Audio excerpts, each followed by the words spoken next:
안녕하세요. 알턴이를 뽑아내듯 저를 힘들게 만드는 일에 종지부 찍고 온 여자입니다. 한적한 시골 마을에서 오래도록 살았지만 제 고향이 지옥같이 느껴진 건 결혼하고 난 후부터였어요. 인간은 겪어봐야 깊이를 알 수 있다는 말이 있는데 직접 겪어보니까 무릎을 탁 치게 만드는 옳은 소리였어요. 사람 좋은 척 하더니 살아보니까 간장 종지만한 속을 가지고 있더라고요. 어디서 꺼다 놓은 보릿자루 같은 남편이라도 데리고 살았나 싶으시죠? 차라리 속 좁은 남편이었다면 시원하게 이혼 도장 찍고 말았을 텐데 저는 정말 환장할 만한 상황이었어요. 가정적이고 다정한 남편에게는 아들밖에 모르는 시모가 있었던 겁니다.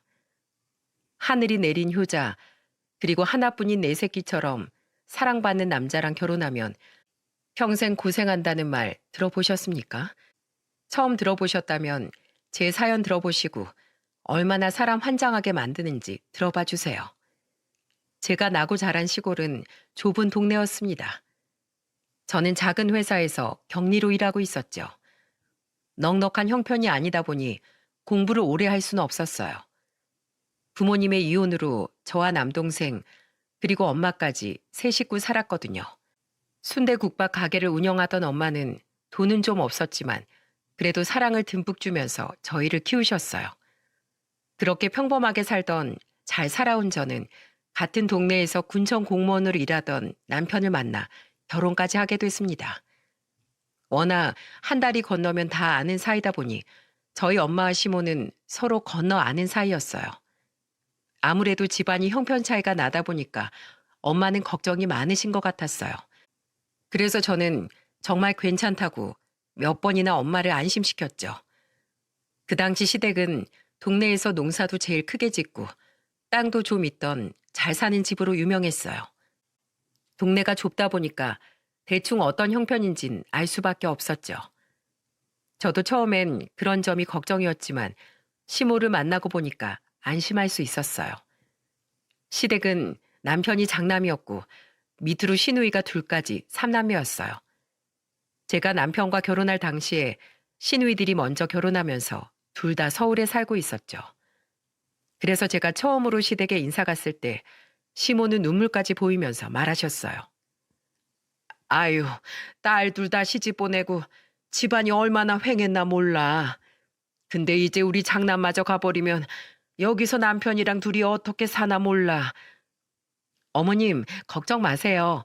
그래도 저희는 시내 쪽에 집 알아보고 있어서 서울보다는 가까울 거예요. 그래도 한 지붕 아래 사는 거랑 같겠어? 이 집도 지은 지 5년도 안 된 집이라 여기서 더 살고 싶은데 이제 공허해서 어떻게 사나 몰라. 시모가 울먹거리면서 말하자 옆에 있던 시부가 단호하게 말했어요. 당신은 애들 앞에서 주책맞게 무슨 소리야. 나랑 둘이 넓게 살면 편하고 좋지 뭐. 당신이랑 장남이랑 같아? 난 벌써 아들이 나간다고 생각하면 눈물이 난다고. 자식 보내는 엄마 심정이 어떻게 편하겠어. 눈물을 닦으면서 말하는 시모가 왠지 마음이 쓰였어요. 그래도 한 번은 겪을 일인데 별 수 있나 싶었습니다. 그러던 어느 날 시모가 저와 남편을 불러 진지한 목소리로 남편을 보면서 말하셨어요. 너희들 집은 알아봤어? 가정 가구는? 집은 시내 쪽으로 보고 있어요. 여기가 시골이라 해도 대출받아 집 살 텐데 감당할 수 있겠어? 그래도 어쩔 수 없죠. 요즘 대출 없는 집이 어디 있겠어요? 시모는 계속해서 결혼 준비가 어떻게 되고 있냐고 물으셨습니다. 그러시더니 갑자기 진지한 목소리로 조금은 당황스러운 제안을 하셨어요. 괜히 대출 받아서 집 사지 말고 들어와서 살아. 아파트 산다고 대출 받으면 그 이자가 얼만데. 그냥 여기서 살면서 돈 모아서 나가 사는 건 어떠냐. 방도 남아돌아서 내일 당장 살림 차려도 아무 문제 없어. 한마디로 시댁에 들어와서 살라는 시모의 말이 달갑진 않았어요. 솔직히 시댁에 들어가서 사는 걸 누가 좋아하겠습니까? 하지만 양가 부모님께 손 벌리지 않고 시작하는 결혼이랑 대출은 피할 수 없는 상황이긴 했어요. 게다가 제가 모은 돈도 그리 많지 않아 돈으로 골치 좀 썩고 있었죠. 그래서 남편과 저는 시모의 제안을 상의해보고 말씀드리겠다고 했습니다. 시부모가 살고 있던 전원주택은 마당도 있고 새로 지은 게 5년도 안 된 때라 새 집이나 다름없었어요. 결국 저는 남편과 상의하다 시부모 집에서 결혼 생활을 시작하게 된 겁니다. 그때만 해도 얼른 돈 모아서 금방 독립할 수 있을 것 같았어요. 하지만 제 생각과 달리 전 시댁에서 독립이 아니라 살기 위해서 탈출하게 됐던 겁니다. 정말 상상도 못했던 제 시댁살이는 처음부터 끝까지 힘든 것들 뿐이었어요. 대출 이자 아끼려다가 수명 단축할 뻔했던 시댁살이 본격적으로 풀어볼게요. 결혼식을 올리고 저는 바로 짐을 옮기고 시댁에서 살림을 시작했습니다. 처음에는 시모도 시부도 모두 잘 맞았어요. 특히 시모는 제가 들어오니까 기분이 좋으셨는지 신이 난 목소리로 저한테 이런 말까지 하셨답니다. 아, 며느리 한 명 들어왔을 뿐인데 집이 꽉 차는 것 같네. 아유, 좋아라. 시모가 저를 너무 반겨주니까 너무 좋았어요. 잔뜩 긴장했던 마음도 풀리기 시작했죠. 그런데 결혼 6개월쯤 됐을 때 저는 시누이와 시모 관계가 조금 특이하다는 걸 느끼게 됐어요. 보통 시집간 딸들이 친정에 오면 반겨주지 않습니까? 그런데 저희 시모는 시누이들이 오면 심드렁한 표정으로 인사를 하는 거예요. 한 번은 막내 시누이가 왔길래 저와 인사를 나누고 있었어요. 저와 인사를 한 막내 시누이가 시모를 보면서 불만 섞인 목소리로 말했습니다.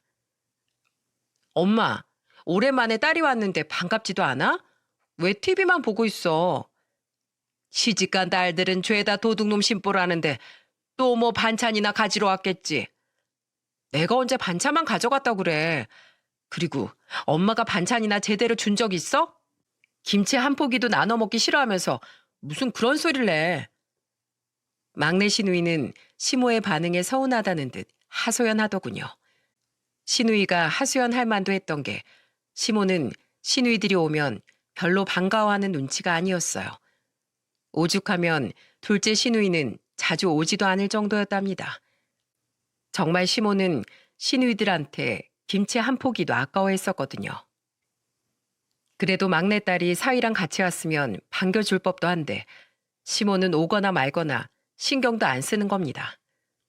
분위기가 좀 민망해지길래 저는 막내 시누이한테 넌지시 물었어요. 아가씨, 밥은 먹었어요? 저희 아직이요. 아침 일찍 출발해서 점심도 못 먹었어요. 그럼 얼른 밥부터 먹어야겠네요. 막내 시누이가 팔을 걷고 나서서 저와 같이 주방으로 왔습니다. 그런데 뒤따라 주방으로 오던 시모의 나리선 말에 저는 깜짝 놀랐어요. 저거 봐, 밥 먹으러 왔네. 먹을 것도 없는데 뭘 내놔야 하나? 이게 오랜만에 만난 딸한테 할 수 있는 말인가요? 그러면서 뭘 꺼내야 되나 고민하시길래 저는 시모를 보며 말했어요.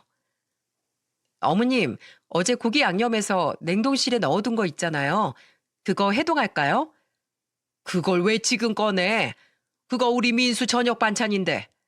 네? 그래도 넉넉히 했는데 한 팩만 꺼내서 해 먹어도 될 것 같은데요. 넌 그렇게 셈이 느려서 살림을 어떻게 하려고 그래?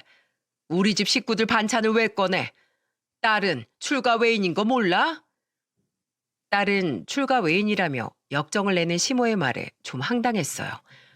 아무리 시골에 살아도 시모처럼 꽉 막힌 생각으로 사는 사람은 몇 없는데 이상하다고 생각했습니다.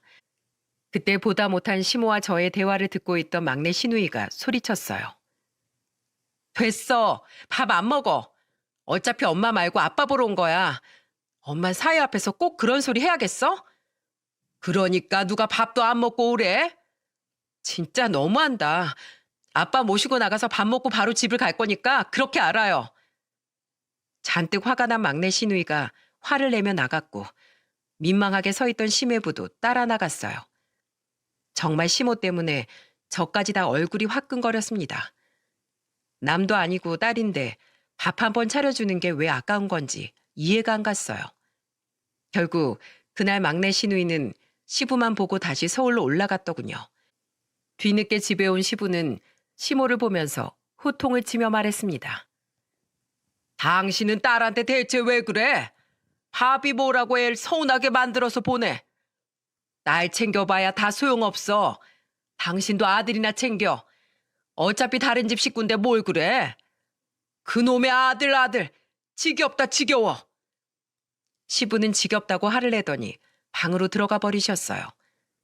같은 자식인데 아들만 편애하는 시모한테 시부는 불만이 많았습니다. 그런데도 시모는 오로지 아들뿐이었어요.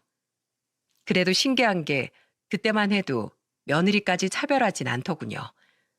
그러다가 결혼 1년 차에 선물처럼 첫 아이가 생겼어요. 그때 시모는 정말 세상을 다 가진 표정으로 기쁜 목소리로 말했습니다. 아이고, 우리 며느리가 복덩이네, 복덩이야. 앞으로 먹고 싶은 거 있으면 말만 해. 내가 제일 좋은 걸로 다 사다 줄 테니까. 듣던 중 반가운 소리에 노래가 절로 나오네. 시모는 신이 나는지 콧노래까지 흥얼거리셨어요. 그 모습을 본 남편이 즐거운 목소리로 말했어요. 우리 엄마 이렇게 신나하는 모습 처음 보는데? 내가 손주를 얼마나 기다렸는데 기쁘고 말고. 한껏 신이 난 시모를 보면서 오랜만에 화기애애한 시간을 보냈어요. 하지만 이 기쁨은 오래가지 못했습니다. 시간이 흘러 임신 20주쯤 됐을 때 아이 성별을 확인했는데 딸이라는 걸 알게 됐어요. 저와 남편은 딸이라는 소식에 기뻐했지만 시모는 달갑지 않았던 겁니다. 그때부터 시모는 완전히 달라지더군요. 제가 임신 중에 입덧을 하니까 시모는 그런 저를 보면서 나리서 목소리로 쏘아붙이듯 말했어요. 왜 그렇게 유난이야? 난 뭐 임신 안 해본 줄 알아? 누가 입덧을 왜 가는 소리까지 내면서 해? 아유, 밥맛 떨어져. 저 입덧이 심해서 약도 먹을 정도예요. 그러니까 어머님이 이해 좀 해주세요. 딸 가진 주제에 뭘 잘했다고 이해해달래? 이래서 잘해주면 끝을 모르고 바라기만 한다니까. 저는 시모의 차가운 말에 황당했습니다. 입덧으로 고생해서 입덧 약까지 먹을 정도였는데 시모는 그런 저를 보면서 밥맛이 떨어진다고 말하니까 너무 서운했죠. 그래서 억울한 목소리로 시모를 보며 말했어요. 어머님, 말이 너무 심하신 거 아니에요? 제가 어머님한테 대단한 걸 바란 것도 아니고 조금만 이해해 주실 수도 있는 거잖아요. 난 싫어. 못해. 소녀 가졌으면서 뭐가 그렇게 당당한데? 시모는 끝까지 뭐가 그렇게 당당하냐면서 저를 몰아붙이셨어요. 그러자 방에서 자고 있던 남편이 나와 시모를 보면서 소리쳤습니다. 엄마, 딸이 왜요? 딸이면 제 자식이 아닌 거 아니잖아요. 제 자식인데 엄마 욕심 때문에 왜 미움을 받아야 하는데요? 너 자고 있던 거 아니었어? 그걸 다 들었단 말이야? 네, 저 다 들었어요. 그동안 이런 식으로 눈치 주셨던 거예요? 자꾸 이러시면 저도 안 참을 거예요. 아휴, 알겠어, 민수야. 일단 진정하고 이 엄마 말 좀 들어봐. 앞으로 내가 조심할 테니까 진정해. 그리고 이번이 처음이야. 내가 미쳤다고 임신한 며느리한테 소리를 지르겠어. 방에서 자는 줄 알았던 아들이 나와서 소리치니까 시모는 금세 한풀 꺾이더군요. 그걸 보는데 제가 너무 황당했습니다. 제가 딸을 임신한 걸 안 뒤로 계속 저한테 별소리를 다 했거든요. 그래도 남편이 한 소리 하고 나니까 저한테 뭐라고 하진 않았어요. 하지만 저를 아예 없는 사람 취급을 하더군요. 그때는 그냥 매번 부딪히면서 싸우느니 이게 낫다 싶었습니다. 그런데 시부가 신경이 쓰였는지 저한테 미안한 목소리로 말하더군요. 시댁 살면서 서운한 게 많지? 미안하다. 내가 며느리 볼 면목이 없다. 아니에요. 그래도 아버님이 저 많이 챙겨주셔서 정말 든든해요. 내가 뭘 해준 게 있다고 그래. 집에 있는 거 답답하면 나가서 친구들이라도 만나고 와. 아니면 친정이라도 다녀오든지. 내가 용돈 줄 테니까 오늘은 나가서 스트레스 풀고 와. 시부는 저한테 용돈까지 주면서 나갔다 오라고 하셨어요. 삭막한 시댁살이에도 시부는 단비 같았습니다. 늘 우리 며느리 하면서 아껴주시고 시모 등살에 서운하진 않은지 세심하게 살펴주셨어요. 그래서 시댁에 있는 게 못 견딜 만큼 힘들진 않았습니다. 그렇게 저는 첫 아이를 건강하게 출산하게 됐어요. 하지만 시모는 손녀가 태어나도 전혀 달라지는 게 없었어요. 어느 정도였냐면 시모는 손녀를 안아본 적도 없을 정도였습니다. 심지어는 울고 있는 손녀를 보고도 신경도 안 썼어요. 분유를 타고 있던 전 갑자기 아이가 울길래 시모한테 도움을 청하면서 부탁했어요. 어머님, 제가 분유를 타고 있어서 그러는데 애 좀 달래주세요. 내가 왜 네 딸을 달래? 저렇게 울다 지가 지치면 알아서 그치겠지. 애들 너무 안아서 키우는 것도 안 좋아. 시모는 정말 끝까지 애가 숨이 넘어가도록 우는데 꿈쩍도 안 했습니다. 진짜 지독하지 않습니까? 급하게 분유를 타고 아이를 달래는데 한숨이 절로 나오더라고요. 겨우 아이를 재우고 나와서 주방으로 오니까 시모가 아이 젖병을 보면서 타박하는 소리를 하기 시작했습니다. 야, 딸 키우면서 이게 다 뭐야? 무슨 소독까지 해서 먹여? 이래 봐야 뭐가 달라진다고 이런 걸 늘어놓고 키워. 왜요? 이젠 애가 쓰는 젖병도 싫으세요? 대체 왜 그러세요? 진짜 아들이 아니라 그러시는 거예요? 그래, 아주 잘하네. 시집 와서 아들 못 나오면 죄인인 거 몰라? 맏며느리가 아들 낳은 것도 아닌데 산후조리원은 뭐하러 가? 진짜 너무하시는 거 아니에요? 딸이 왜요? 그러는 어머님도 친정에선 딸이었을 거 아니에요. 어머님도 같은 여자면서 그럴 수가 있으세요? 계속 이러시면 저 친정으로 갈게요. 뭐? 가긴 어딜 가? 네가 간다고 나서면 우리 아들도 나설 텐데 대체 어딜 간다는 거야? 그러니까 그 귀한 아드님 처가살이 하는 거 보기 싫으시면 제발 아이한테 그러지 좀 마세요. 저것이 아주 못하는 말이 없어. 시모는 제 말에 당황했는지 말까지 더듬으면서 말했습니다. 그때는 다 소독해둔 젖병까지 툭툭 치면서 말하는 모습을 보니까 저도 화가 나서 참을 수가 없었어요. 정말 오죽하면 그랬겠습니까? 손녀라는 걸 안 순간부터 시모가 하던 행동을 보면 누가 봐도 손녀를 싫어하는 게 보였어요. 그래서 시부와 남편이 그런 시모를 단속하느라 한 번씩 고성이 오가기도 했었고요. 그래도 시모는 다른 사람은 몰라도 아들 말이라면 바로 납작 엎드렸어요. 유일하게 시모를 말릴 수 있던 사람은 남편뿐이었던 겁니다. 이런 사실을 위안 삼아서 살고 있었는데 문제는 늘 남편이 출근한 뒤 벌어졌어요. 제가 아이를 키우느라 회사를 그만두고 육아만 하고 있을 때 정말 전쟁터였습니다. 시모는 아이를 재우다가 깜빡 잠이 든 저를 깨우면서 말했어요. 넌 아주 팔자도 좋다. 네 남편은 나가서 돈 벌고 있는데 잠이나 퍼질러 자고 있어? 아, 그게 아니라 아이 재우다가 깜빡 잠이 들었어요. 허이구, 핑계도 좋다. 너 그러다 이혼당하고 싶어서 그래? 이 동네에서 제일 쳐주는 직업이 군청 공무원이야. 우리 아들은 지금 당장 너랑 이혼해도 결혼할 여자가 줄을 선다니까? 넌 이혼하면 우리 아들 같은 사람 만날 수 있을 것 같아? 고작 격리 출신 주제에. 제가 자고 싶어서 잤어요? 애 보다가 깜빡 잠든 거라고요. 그리고 잠깐 졸 수도 있는 거지. 제가 왜 어머님한테 해명해야 되는 건데요. 직업에 기천이 어디 있다고 그러시냐고요. 제가 범죄를 저지른 것도 아니고 격리가 뭐가 어때서요. 우리 잘 사는 모습 그거 하나만 바라신다고 하셨잖아요. 근데 왜 맨날 싸울 궁리만 하세요? 매번 가난한 집안 격리 출신이라고 무시하던 시모한테 그날은 너무 화가 나서 소리를 지르면서 말했어요. 그러자 시모는 저를 한참 노려보더니 방으로 들어가 버리더군요. 매일 가난한 격리 주제에 자기 아들 정도면 감지덕지 하라는데 누가 보면 엄청난 기업 총수 아들이랑 결혼한 줄 알겠어요. 제 말이 심하다고 생각하시나요? 어떤 일이 있었는지 더 들어보시면 제가 왜 저렇게 화냈나 아실 수 있을 거예요. 여러 사건이 있었지만 그중에 저를 가장 충격받게 만든 사건이 하나 있었답니다. 시모는 마을 주민들과 막걸리 마시는 걸 좋아했어요.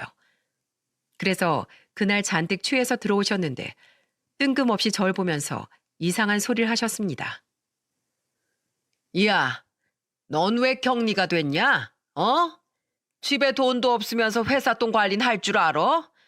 돈도 만져본 놈이 만지는 건데 네가 뭘 안다고 격리야? 술에 취해서 혀가 다 꼬인 채로 말하는 시모 말에 충격을 받았어요. 그때 옆에 있던 제 남편도 깜짝 놀라 시모를 말리면서 말했습니다. 엄마, 지금 무슨 소리 하는 거야? 얼른 들어가서 주무셔. 가자. 아들 잘 키워놨더니 덕은 전현이 다 보내. 아이고 내 팔자야.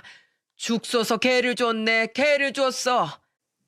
시모의 한탄에 저는 제 귀를 의심했어요. 지금 저기서 말하는 개가 저라는 건가 싶었습니다. 그래서 놀란 목소리로 시모를 보며 물었죠. 지금 저한테 그러셨어요? 제가 왜 개예요? 다 같이 살고 있는데 제가 또 뭘 뺏었다고 그러세요? 네가 정말 몰라? 네, 대체 왜 그러시는 거예요? 차라리 속 시원하게 말이라도 해주시면 제가 고쳐보기라도 할게요. 저 어머님이랑 정말 잘 지내고 싶은데 이유도 모르고 화만 내시니까 저도 도통 어떻게 해야 될지 모르겠어요. 우리 아들이 예전엔 내 어깨도 주물러 주던 아들인데 장가 가고 나서 한 번도 내 어깨를 주물러 준 적이 없어. 근데 아주 너라면 껌뻑 죽고 금이야오기 아끼는데 내가 화가 나 안 나? 저번엔 너 발 부었다고 아주 발까지 주물러 줬잖아. 나도 반일하느라 발 아픈데 왜 난 안 해줘? 그때 저는 시모의 속마음을 듣고 정말 황당했어요. 정말 제가 무슨 실수라도 했나 싶었는데 고작 저런 이유라는 게 어이가 없었죠. 그때는 제가 임신했을 때라 온몸이 퉁퉁 부을 때였거든요. 그런데 저런 이유로 며느리가 싫다고 하면 이해할 수 있겠습니까? 와, 진짜 시모 때문에 정말 미쳐버리는 줄 알았어요. 술에 취해 거실에 누워버린 시모는 그렇게 시부 손에 끌려 안방으로 옮겨졌습니다. 그때부터 시모의 끔찍한 아들 사랑을 제대로 느낄 수 있었죠. 남편은 그날 저한테 미안한 목소리로 사과하며 말했습니다. 여보, 미안해. 오늘 기분 나빴지? 솔직히 당황했어. 내가 실수한 게 있는 것도 아니고 저러시면 앞으로 우린 어떡해. 내가 오해 없게 잘할게. 정말 미안해. 남편은 저한테 미안하다며 달래줬어요. 그리고 남편은 정말 중간에서 많은 노력을 했어요. 선물을 하나 사더라도 꼭 시모 줄 것도 꼭 같이 준비할 정도였죠. 피곤한 시모였지만 그래도 저렇게 챙겨드리면 아이처럼 좋아하시니까 그나마 잠시는 잘 지낼 수 있었어요. 하지만 시모와 돌이킬 수 없는 관계가 된 건 제가 둘째를 임신하면서부터였습니다. 그때 시모는 저의 둘째 소식으로 이번엔 아들이지 않을까 엄청난 기대를 했었죠. 그런 기대가 저한테는 부담스럽기만 했어요. 그리고 얼마 후면 성별 확인이 가능한 시기가 다가오자 저는 부담감에 잠도 설칠 정도였답니다. 계속해서 혹시 아들이 아니면 어떡하지 하는 생각이 드는 거예요. 제가 마음대로 할 수 있는 것도 아닌데 애써 생각해서 지우려고 노력했어요. 그러던 중 저는 베개 커버를 빨래하려다가 베개를 집어든 순간 저는 기겁했습니다. 베개에서 무언가 만져지길래 커버를 벗겨서 이리저리 살펴보는데 웬 노란 종이가 하나 툭 떨어졌어요. 바로 베개에서 나온 건 부적이었던 겁니다. 남편도 이런 쪽으론 관심 없는 사람이라서 범인은 누가 봐도 딱 한 명이었어요. 바로 시모였죠. 이 집에서 부적을 받아올 사람은 바로 시모 한 명밖에 없었거든요. 기가 막힌 전 거실에서 TV를 보던 시모한테 부적을 들고 가서 따져 물었습니다. 어머님, 이게 뭐예요? 이거 어머님이 넣어두신 거예요? 아니 그걸 왜 네가 들고 있어? 네 손 타면 부정 타는데 왜 잡냐고. 너 그 부적 맨손으로 잡고 부정 타서 아들 못 낳으면 어떡할 건데? 네가 책임질 거야? 네? 아들 낳는 부적이요? 지금 그럼 아들 낳으라고 부적 받아오신 거예요? 용한 점집에서 줄 서서 받아온 건데 왜 네가 들고 있냐고? 하나 20만 원인 하는 건데. 아이고 망했네 망했어. 대체 뭐가 망했다는 건지 시모는 억울하다는 듯이 땅을 치며 오열했어요. 이 상황에 정말 울고 싶은 건 전데 왜 시모가 우는지 답답했죠. 그때 저는 시모한테 화를 내며 말했습니다. 어머님, 제발 이런 것 좀 하지 마세요. 전 어머님이 무당을 만나고 오거나 말거나 상관 안 하는데요. 이런 거 다신 제 방에 두는 일은 없었으면 좋겠네요. 야, 내가 오죽하면 그러겠어. 네 팔자에 아들이 없다잖아. 아들이 팔자에 없다길래 부적이라도 받아온 건데 왜 그러냐고. 내놔, 이리 내놔. 시모는 그 순간 부정 탔다면서 화를 내다가 제 손에 있던 부적을 뺏어가려고 달려들었어요. 그때 들어오던 시부가 그 모습을 보고 호통을 치며 말했어요. 당신 지금 뭐해? 임신한 며느리한테 뭐 하는 거야? 여보, 저 부적, 저거 당장 뺏어봐. 뭐야? 부적?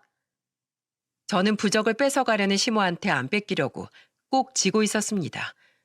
그래서 때마침 들어온 시부가 볼 때는 꼭 몸싸움을 하는 것처럼 보인 겁니다. 그때 시부는 제가 들고 있던 부적을 받아들고 시모를 보면서 말했어요. 당신 이 점집 또 갔어? 내가 가지 말라고 했잖아. 또 얼마나 쓰고 온 거야?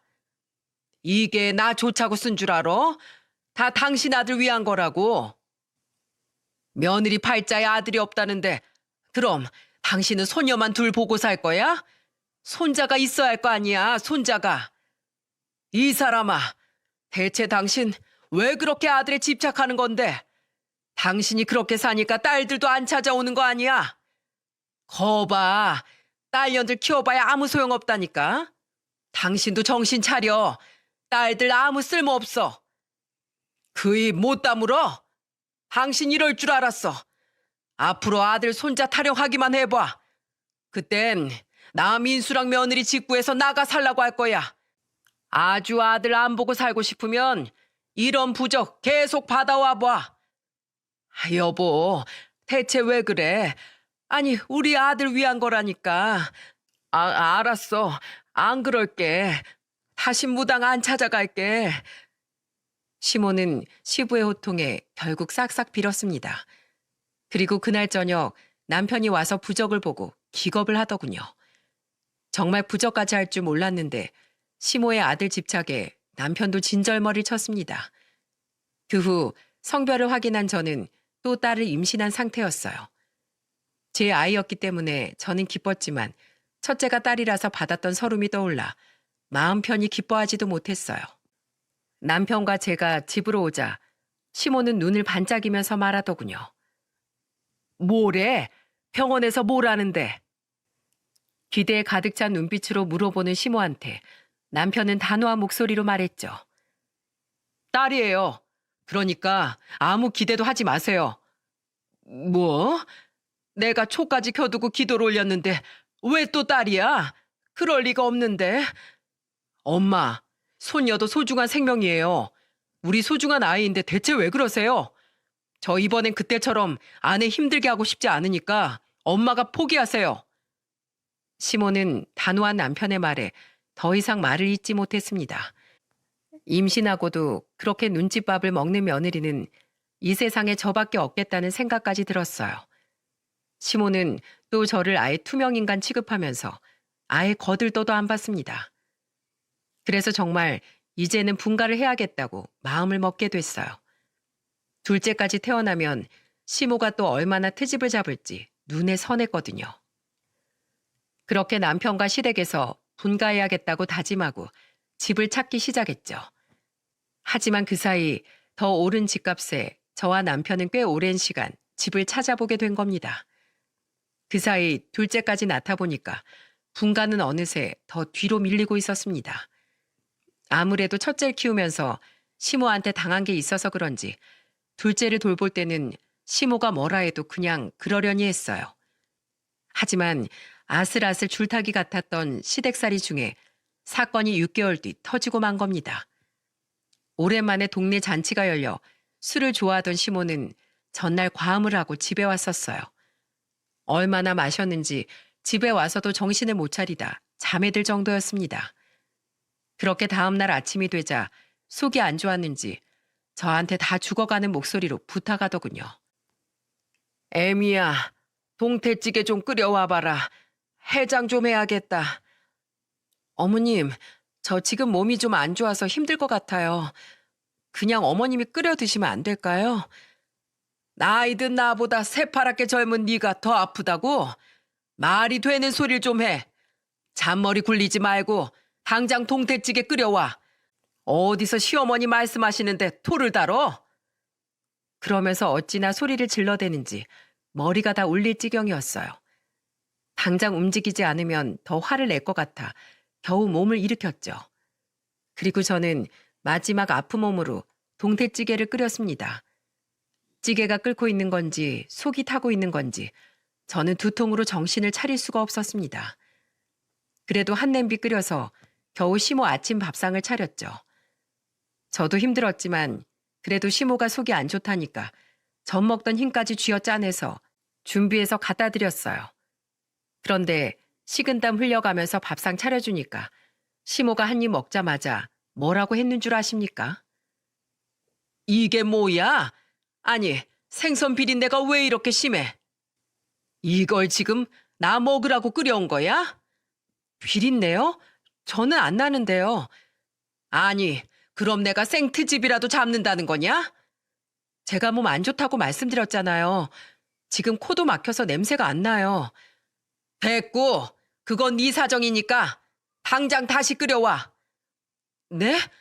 저 지금 몸도 안 좋은데 이젠 어머님이 해드세요. 너 왜 자꾸 말대답이야? 다시 해오라고. 정말 머리가 깨질 듯이 아팠던 전 시모의 말에 참을 수 없는 분노가 차올랐어요. 그래서 있는 힘껏 소리를 치며 말했습니다.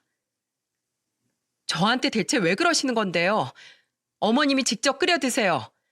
전 몸이 안 좋아서 병원 가야겠으니까 어머님이 알아서 하세요. 아니, 뭐야? 저게 미쳤나? 그때 밥상에서 일어나려던 저한테 시모는 방금 끓여온 동태찌개가 들어있던 냄비에 고무 손잡이를 잡더니 그대로 쏟아버린 겁니다. 그 순간 제 다리와 손에 뜨거운 찌개가 모두 쏟아졌어요. 저는 고통스러워서 비명을 질렀고 마당에 있던 시부가 뛰어들어왔습니다. 그리고 다리와 팔이 빨갛게 부어오른 저를 보고 놀라 물었어요. 당신 지금 뭐 하는 거야? 아니, 이게 무슨 일이야? 저게 자꾸 말도 안 듣고 화나게 해서 쏟았어. 왜? 저런 애는 아주 기를 죽여놔야 안 덤빈다고. 뭐? 당신 미쳤어? 며느라, 괜찮니? 살이 다 부어오른 저는 너무 아파서 눈물만 흘렸습니다. 결국 시부가 119를 불렀고 저는 병원으로 옮겨졌어요. 그때 응급실로 옮겨져서 응급처치를 받는 제 옆에서 시부는 걱정하는 목소리로 물었습니다. 괜찮니? 아니, 이걸 어떡하니? 나가주세요. 지금은 아버님도 보고 싶지 않아요. 제발 나가시라고요. 제 옆에서 다급한 목소리로 묻던 시부는 제가 소리를 지르자 진정하라면서 그대로 나갔어요. 그리고 저는 서러움에 벅차올라 친정 엄마한테 전화로 하소연하며 털어놨습니다. 엄마, 나 너무 힘들어. 지금 병원이야. 정말 못 살겠어. 딸, 괜찮어? 감히 누가 그랬어? 왜? 뭐가 힘든데? 울고 있는 제 목소리에 놀란 엄마가 다급하게 물었어요. 그리고 저는 시모가 동태찌개를 엎었다는 걸 전부 털어놨습니다. 그러자 엄마는 화가 잔뜩 난 목소리로 말했습니다. 뭐야? 이 여편네가 진짜? 너 지금 병원 어디야? 엄마가 병원으로 바로 갈게. 그렇게 엄마는 잔뜩 화가 나서 병원으로 오셨고 빨갛게 부어오른 다리와 팔을 보더니 주먹을 불끈 쥐면서 말했어요. 그놈의 여편네가 너한테 기어이 사고를 치네. 내가 아주 가만히 있나 봐. 현수가, 너 여기 꼼짝 말고 있어. 내가 아주 다 엎어버리고 올 테니까 나 절대 이대로 못 넘어가. 제가 다친 걸 보고 엄마는 완전히 눈이 돌아가 있었어요. 그리고 바로 시댁으로 쫓아간 엄마는 시댁 현관문을 박차고 들어갔다고 했어요. 시부가 정신없이 병원에 왔다가 집에 들어가느라 미처 대문을 못 걸었던 거예요. 그래서 대문을 박차고 들어간 엄마는 마당 한켠에 있던 시모의 장독대를 옆에 있던 긴 막대로 때려 부셨다고 했습니다. 그 소리를 듣고 놀라서 시부모가 달려 나왔다는 소리를 나중에 전해 듣고 그 표정이 눈에 선하더군요. 그리고 그때 엄마는 달려 나온 시모를 보면서 바닥에 쏟아진 된장을 한 움큼 쥐고 시모한테 가서 소리쳤다고 했어요. 야, 김선화, 너 이리 와. 네가 귀엽고 잠자는 사자의 코털을 건드렸어? 어? 네 죄는 네가 알지? 사돈, 왜 남의 집 물건을 다 깨부수고 그래요? 넌 그럼 귀한 내 딸 왜 병원 신세지게 만들었는데? 어? 내가 지금 너 이 장독대처럼 부셔버리고 싶은 거 겨우겨우 참은 거야. 알어? 너 이리 와.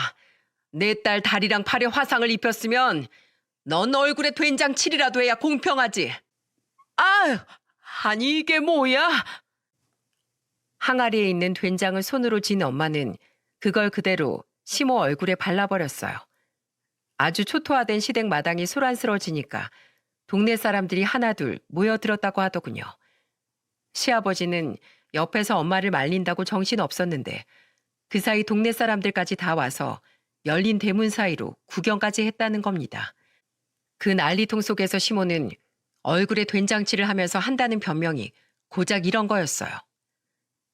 그럼 나보고 어떡하라고? 무당이 내 며느린 아들 낳을 팔자가 아니라 아예 갈아치워야 한다잖아. 뭐? 무당 말에 며느리 갈아치우려고 그딴 짓을 했다고? 제정신 아닌 줄은 알았는데 정말 정신이 어떻게 된 거 아니야? 엄마는 시모의 말에 귀가 찼다고 했습니다. 고작 그런 이유로 자기 딸한테 화상까지 입혔다고 말하는데 화가 나지 않겠습니까? 그래서 엄마는 시모를 보면서 눈을 부라리면서 말했다고 했어요. 너 그건 아냐? 나도 신내림 받아서 점 좀 볼 줄 알거든. 우리 신령님이 말하는데 너 1년 안에 죽는단다. 뭐? 아니, 언제 신내림을 받은 건데? 일부러 숨겼던 건데 이제 어떡하냐? 1년 남았는데 이제 시한부로 살겠네. 내가 죽는다니. 아니, 그게 무슨 소리야? 어떻게 하면 더 살 수 있는데? 방법? 그런 거 없어. 너 같은 애들은 빨리 이승에서 떠나주는 게 환경에 도움되는 일이야. 내 말을 믿든 말든 난 평생 너 저주할 거야. 알겠어? 내가 이 동네 짬밥만 내도 50년이 넘어. 그리고 나보다 나이도 2살이나 어린 년이 어디서 나대고 있어? 놔. 아이고 이건 놔. 아유. 엄마는 시모의 머리채를 잡고 흔들기 시작했어요. 얼굴에 된장 범벅을 한 시모가 머리채까지 잡히자 시부는 두 여자 사이에서 싸움을 말리느라 정말 진땀을 쏙 뺄 수밖에 없었죠. 겨우겨우 둘을 떼어놓은 시부는 엄마한테 고개를 조아리면서 사과를 했다고 하더군요. 죄송합니다. 다 제 불찰입니다. 제가 이렇게 사죄드리겠습니다. 그러자 시모는 엄마한테 사과하는 시부를 보고 억울하다는 듯 소리쳤다고 했어요. 여보, 아니 지금 누구 편을 드는 거야? 내 편을 들어줘야지. 저 여자 힘이 얼마나 장사인 줄 알아? 순대국밥 팔면서 팔 힘만 길렀나 봐. 조용히 못해? 어디서 큰 소리야? 당장 사죄드려. 그 모습을 본 엄마는 시모가 여전히 반성을 못했다고 생각하고 회심의 일격을 가하듯 핸드폰을 꺼내들었어요. 그리고 사진을 찍기 시작하면서 시모한테 놀리면서 협박하듯 말했다고 했습니다.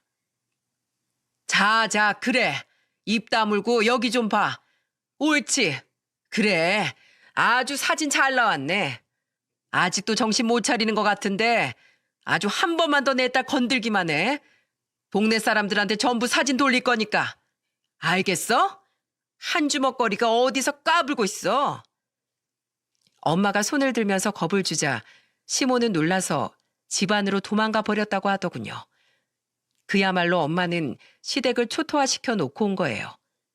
어쩐지 병원에 다시 온 엄마한테 된장 냄새가 심하게 나길래 물어보니까 그런 일이 있었다고 말해주셨답니다. 그러면서 절 보고 엄마는 진지한 목소리로 말하셨어요. 딸, 엄마가 돈이 없지 가오가 없어? 네가 뭐가 모자라서 그걸 다 견디고 있어. 나도 잘 지내보고 싶었어. 근데 아무리 노력해도 안 되니까 너무 힘든 거야. 그래, 네 맘 다 알아. 그래도 아닌 건 아닌 거야. 이놈의 사이는 왜 안 보여? 당장 오라고 해. 그때 남편은 소식을 듣고 병원으로 허겁지겁 오고 있었습니다. 그리고 화상을 입고 병원에 있는 저를 보자 충격을 받은 것 같았어요. 그리고 저를 보면서 괜찮냐면서 이리저리 살폈습니다. 그리고 그때 옆에 있던 저희 엄마를 보고는 냅다 무릎을 꿇고 말했어요. 죄송합니다, 장모님. 제 탓이에요. 입으로 사과하면 다야? 잘못하면 사람 잡을 뻔했어. 난 자네 용서 못하네. 제가 다 바로 잡겠습니다. 약속드릴게요. 장모님한테 벌은 나중에 받고 일단 다 정리하고 오겠습니다. 남편이 너무 단호하게 말해서 엄마는 보내줄 수밖에 없었습니다. 아주 굳은 결심이라도 한 듯 나가는 남편을 보면서 대체 뭐 하려는 건가 싶었어요. 그런데 나중에 홀가분한 표정으로 돌아온 남편의 말을 들어보니까 아주 시댁에 폭탄 선언을 하고 왔던 겁니다. 그때 남편은 저희 짐이 전부 친구네 창고에 있다고 말하며 저한테 단호하게 말했어요. 내가 너무 안일하게 생각했어. 우리 이사하자. 우선 짐은 다 싸서 동균의 창고에 옮겨놨어. 뭐? 어머님이 그걸 가만히 보고 있었어? 뭐라 하셔도 이젠 어쩔 수 없어. 내가 아주 단판을 짓고 왔어. 그러면서 남편은 시댁으로 가서 있던 일을 말해줬습니다. 시댁으로 간 남편은 거실에 머리를 싸매고 누워있는 시모한테 소리치며 말했다고 했어요. 대체 왜 그랬어요? 화상 잘못 입으면 못 걸을 수도 있는데 왜 그러셨냐고요?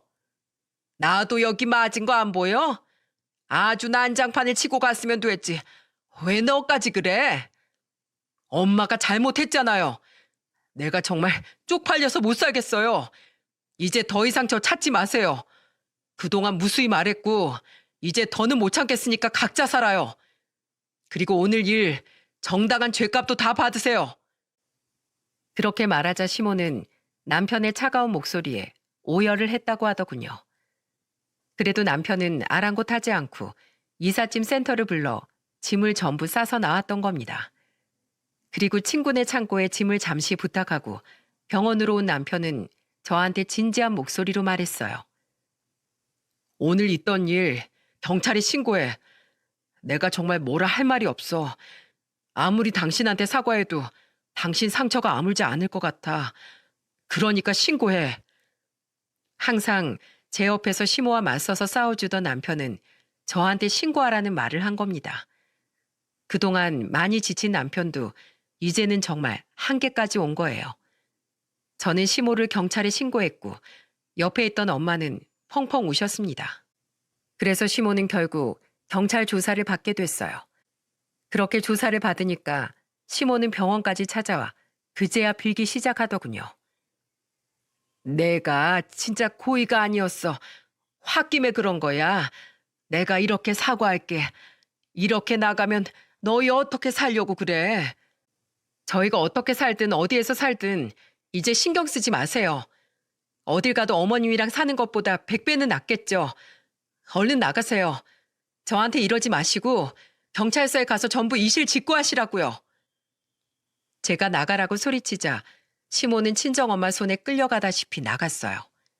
그 후 시모는 집행유예 처분을 받았다는 소식이 들려왔습니다. 겨우 사태가 진정되고 저도 퇴원을 준비할 무렵 시부가 저를 찾아왔어요. 그리고 저한테 통장 하나를 내밀면서 말하셨습니다.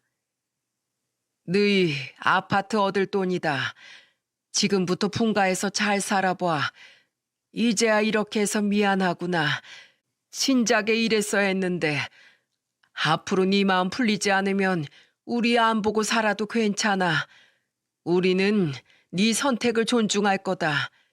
지금까지 너무 고생 많았어. 그러면서 저를 딸처럼 품어주신 시부는 저에게 미안하다는 말을 남기고 가셨어요. 항상 저와 제 딸들을 아껴주시던 시부였는데 그날은 뒷모습이 작아 보였습니다. 그리고 이 사건이 일어나고 3년이 흐른 지금 어떻게 지내고 있는지 아십니까? 무당이란 여자가 아들 가질 팔자 아니라고 했지만 아들 낳아서 곧 돌잔치도 한답니다. 그랬더니 그때서야 시모가 저를 찾기 시작하는 거예요. 전화를 받아보니까 시모는 다짜고짜 애원을 하면서 말했어요. 우리 손자 한번 안아보면 안 되겠니? 너무 보고 싶어. 한 번만이라도. 손녀딸들은 그런 생각 안 들고 아직도 손자만 보고 싶으세요? 제발 좀 차별하지 마세요. 저한텐 다 같이 소중한 자식들이에요. 아시겠어요?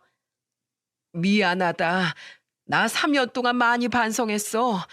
그러니까 한 번만 만나줘. 아니요.